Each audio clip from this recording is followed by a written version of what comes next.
আমার সামনে উপস্থিত আমার গৌরী কৃষ্ণ আমার মাতৃমণ্ডলী এবং আমার বাবা সকল সর্বপ্রথমেই জানাই এই অধমের পক্ষ হইতে বাবা শত সহস্র কোটি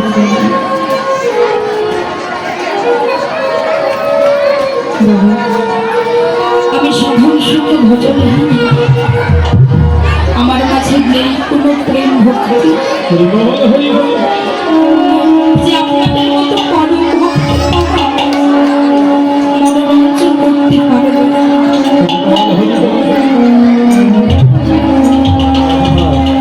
আপনারা হচ্ছে শুদ্ধ অনুরাগী ভক্ত, যে ভক্ত ভগবানের নাম শ্রবণ করতে পারে না।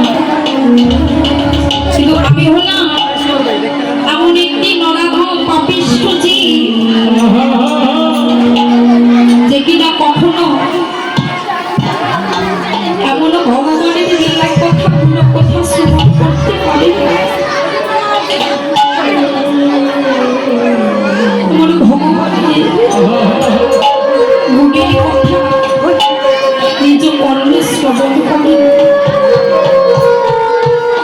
তো বাবা যে লীলাটির সাধনের বিষয়, সেই লীলাটির নাম হচ্ছে বাবা উত্তরাকষ্ট। আবার অনেকে নাকি ফেরাকষ্ট। না আজই নবলক্ষ ধেনুর পাল নিয়ে আজ সকালবেলা হইতে আজ ভগবান শ্রীকৃষ্ণ আমার তার 24 জন সখা নিয়ে তার নবলক্ষ ধেনুর পালে নিয়ে গিয়েছে কোথায়? আজ গোষ্ঠী গোচরণ লীলায় দিয়েছে। অধিক বেলা হয়ে গেল এখনো না ঘরে আসছে না, আজ ফিরে আসছে। বাবা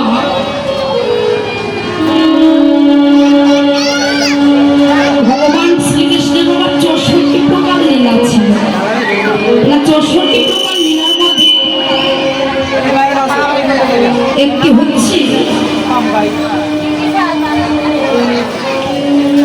হচ্ছে আসার আর একটি হচ্ছে বাবা যাওয়ার পালা হচ্ছে 2টি, আর বাদ বাকিগুলো হচ্ছে বাবা আলী। 2টি পালা হচ্ছে আসার পালা আর যাওয়ার পালা। তাহলে প্রত্যেকে আমরা কিন্তু প্রত্যেকেই শিখছি। এখন আমাদের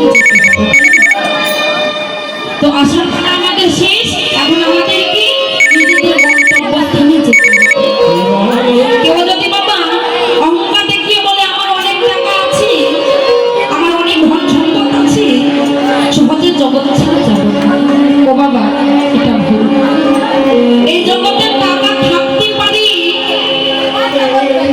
ধন ঐশ্বর্য থাকতে পারি, কিন্তু এই ধন ঐশ্বর্যের জন্য বাবা ভাই ভাইয়ের সঙ্গে বেইমানি করে, বন্ধু বন্ধুর সঙ্গে বেইমানি করে। কিন্তু এই মৃত্যু বাবা ভগবান অনাদিরাদি গোবিন্দ কখনো কারোর সঙ্গে বেইমানি করে না। যার যখন সময় হবে সে আপনি ইচ্ছে বাবা চলে যাবে। তোমার এই লীলা বলিতে কহিতে ভাব ভাষণে ব্যাখ্যা বিশ্লেষণে অসংখ্য অসংখ্য ভোগ হতে পারে। নিজ সন্তানের নিয়ে